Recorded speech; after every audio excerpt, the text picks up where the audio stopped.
Hello mga guro, kumusta na po? Meron pa tayong good news patungkol sa teaching supplies allowance o tinatawag din nating cash allowance nating mga guro sa DepEd.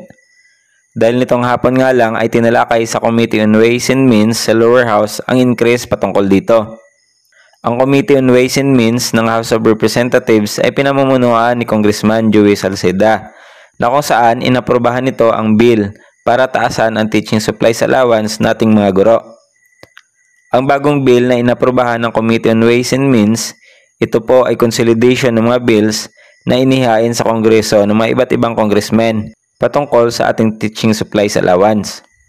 Kung matatandaan na ang Senate Bill 1964 o Kabalikat sa Pagtuturo Act na inihain sa Senado ay naaprubahan na po sa third reading. At ang hinihintay na lang po ay ang kapariyo nitong bill sa House of Representatives at kasalukuyan po itong nakapinding. Pero kaninang hapon nga lang ay aprobado na po ito sa Committee on Ways and Means sa mababang kapulungan. At ang ginawang hakbang na ito ng House of Representatives ay magandang sinyalos po para tulungang maging isang batas ang bill na ito.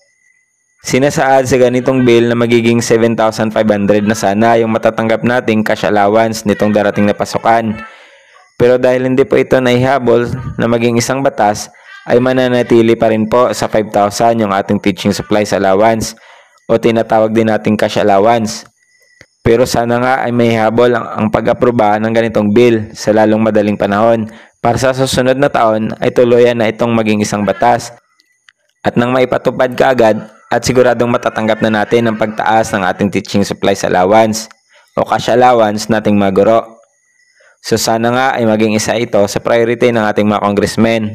Dahil matagal na rin nating hinaing na mga guro na sana ay taasan yung mga tinatanggap nating mga benepisyo. At kung tuluyang maging batas ang bill na ito, ay laking pasasalamat po natin sa ating gobyerno dahil sa malasakit nila sa atin ng mga Pilipinong guro. So hanggang dito na lang po muna.